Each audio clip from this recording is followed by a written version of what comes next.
দোর্দণ্ড প্রতাপশালী জাকির চেয়ারম্যানের নাটকীয় উত্থান এবং পতনের ঘটনা বেরিয়ে আসে টিম সার্চলাইটের অনুসন্ধানে। যে অনুসন্ধানের পর ভোজবাজির মতো পাল্টে গেছে দৃশ্যপট। গোয়েন্দা পুলিশের হাতে গ্রেফতার হয়ে জাকির এখন কারাগারে। এই যুবলীগের সভাপতিটা নিয়েই নির্বাচনটা করার সাহস পাইছে।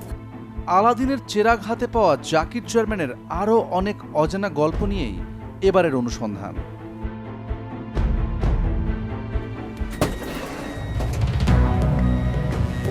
গোয়েন্দা পুলিশের হাতে গ্রেফতারের পর গা ঢাকা দিয়েছেন জাকিরের স্ত্রী, সন্তান, আত্মীয়রা। সটকে পড়েছেন সঙ্গীরাও, যারা মানিকার চরে ত্রাসের রাজত্ব কায়েম করেছিলেন। উড়ে এসে জুড়ে বসা জাকির অর্থের জোরে কত কি যে করেছেন তার প্রমাণ এই ছবি। নির্বাচন পরবর্তী এই ছবি সামাজিক যোগাযোগ মাধ্যমে ছড়িয়ে পড়লেও আড়ালে থেকে গেছে আরও অনেক কিছুই। আমি একটা কথা বলতে চাই, 24 ঘন্টার 24 ঘন্টার ভিতরে যদি একটা লোকের আমার হুমকি দেয়, ওদের বাড়ি শুনতে আগুন লাগাই দেবেন। দলীয় প্রতীকে নির্বাচন করেছেন, তবু পরাজিত হওয়ার আশঙ্কায় এভাবেই আতঙ্ক ছড়াতেন। জয় পেতে মরিয়া জাকির বেছে নিয়েছিলেন অনৈতিকতার সকল পথ। আমার কাছে আসলে যদি একটা ডিআই দিয়ে 5 মিনিট পরে আমার কথা কল লাগে, এটা করছে কি একমাত্র আল্লাহ। আমার নৌকার জন্য আইজি সুইচা বোর্ডের মধ্যে গেছে, ওই ছেলেটারে নৌকা দিতে।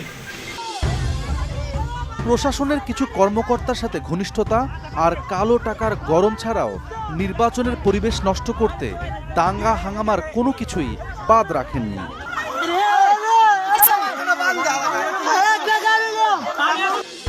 এমনকি লাশও পড়েছে মানিকারচর ইউনিয়ন পরিষদ নির্বাচনে। সহিংসতায় আহতের সংখ্যাও নেহাত কম নয়। ভোট উৎসবকে রীতিমতো ভয়ঙ্কর এক রূপ দিয়েছিলেন জাকির। জাকিরের পূর্বে গুলি করছে। 15টার দিকে হঠাৎ করে হই হুল্লা শুনি। এরপর আমি উপরে দোতলা থেকে আমি নিচে নামছি। এই নামতে না নামতেই আপনার বৃষ্টির মতো আপনার দুদিক থেকে আপনি ইটের পাথর একবারে ঢিল আসতেছে।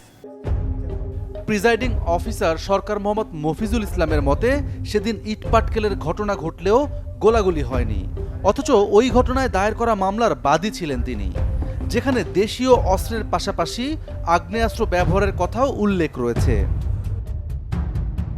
প্রশ্ন হচ্ছে, সেদিন শাওন ভূঁইয়াকে গুলি করেছিল কে?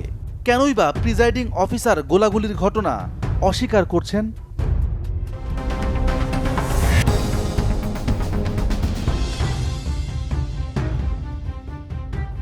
কালো টাকার কারিশমায় রাজনীতিতে জাকিরের উত্থান এবং সে উত্থানকে ধরে রাখার চেষ্টা কিভাবে বিপন্ন করে তুলেছে সাধারণ মানুষের জীবন, সে বাস্তবতাও উঠে এসেছে সার্চলাইটের অনুসন্ধানে।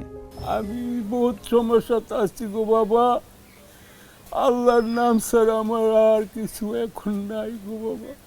আমার পঙ্গু করে লাগছে গো বাবা।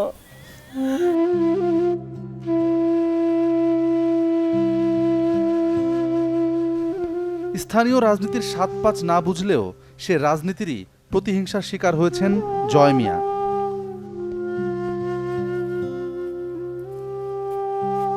বোর্ডের মধ্যে আইসি বাজার, আমি ভোট দিতাম, ভোট আমি দিতে পারি না বাজার। বাইতে আইতাম সেই সময় আমার গুলি করে বাজার আমার শক্তিতে শেষ করে দিছে। বছরখানেক আগেও সুস্থ স্বাভাবিক ছিলেন, ছিল সুখের পরিবার, কিন্তু ভোটের মাঠের নির্বাচনী সহিংসতা জয়ের জীবন ওলট পালট করে দিয়েছে। জাকিরে আমাকে বাবা লোক দিয়া জাকিরে আমার গুলি করে। যে নির্বাচনে জিতে চেয়ারম্যান হয়েছেন জাকির, অন্যদিকে জয় হারিয়েছেন তার দুটি চোখ, আর সে চোখের চিকিৎসা করাতে গিয়ে নিঃস্ব হয়েছেন তিনি। তবু ফিরতে পারেননি স্বাভাবিক জীবনে। বাজার আমার আর কোনো রক্ষা নাই, আমার যা টাকা পয়সা আছে সব শেষ করে রাখছি বাজার। আমার সংসারই কানা এলোমেলো হইয়া গেছে বাজার। ২৭ বছরের প্রবাস জীবন, সোনালী যৌবন সবই এখন অতীত, ভবিষ্যৎ অন্ধকার, অথচ কোনো অন্যায় করেননি তিনি। আমার পঙ্গু করে লাগছে গো বাবা, আমার পঙ্গু করে লাগছে। এই কান্না যে কারো মন ছুঁয়ে যাবে। কিন্তু এই অবিচারের নেপথ্য কারিগরদের কিছুই হয়নি তাতে। নির্মম এ ঘটনায় মামলা নেয়নি মেঘনা থানা পুলিশ। আদালতে মামলা করলেও এখনো শুরু হয়নি বিচার কাজ।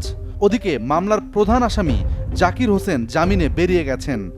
অন্যদের মধ্যে সোহাগ, টিপু, জালাল এবং হালিম মিয়া পালিয়েছেন দেশ ছেড়ে। মামলাটা আসলে এখন প্রায় শেষ করছি, তবে বিরুদ্ধ সাক্ষীটা কিনবো আর এমসি তো মূলত এটা আছে, আমরা এমসিটা পাই নাই, এমসিটা পাইলে আমরা মামলাটা শেষ করে দিই। পিবিআইয়ের এমন বক্তব্য কিছুটা আশার আলো ছড়ালেও অভিযোগ উঠেছে নির্বাচনী সহিংসতায় গুলিবিদ্ধ শাওনের মৃত্যুর ঘটনাটিকে ভিন্ন খাতে প্রভাবিত করার। আমার ছেলেকে যারা হত্যা করছে তাদের পূর্ব পরিকল্পিত চিন্তাভাবনা ছিল যে তাকে আমরা এটা করব।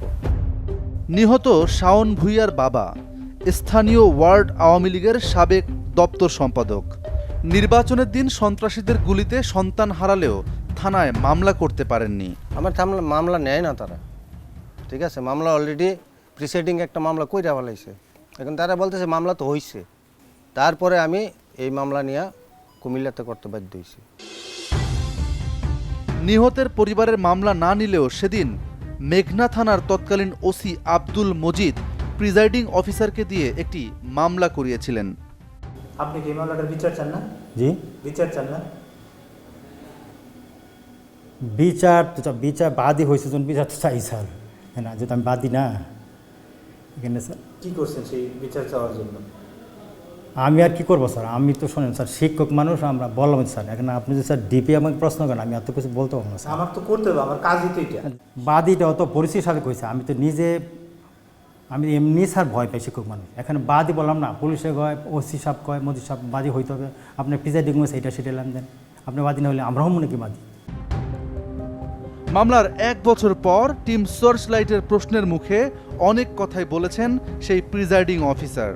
সব কিছুই যে অদৃশ্য ইশারায় হয়েছে সেটি আর অস্বীকার করেননি। আমি তো দেখিও না কে মারা গেছে স্যার, আমি পরে শুনছি কে বা কে মারা গেছে, কার দ্বারা কি লেনদেন। মানে আপনি মামলার বাদী হয়েছেন, আপনি এখন পর্যন্ত দেখেন নাই কে মারা গেছে?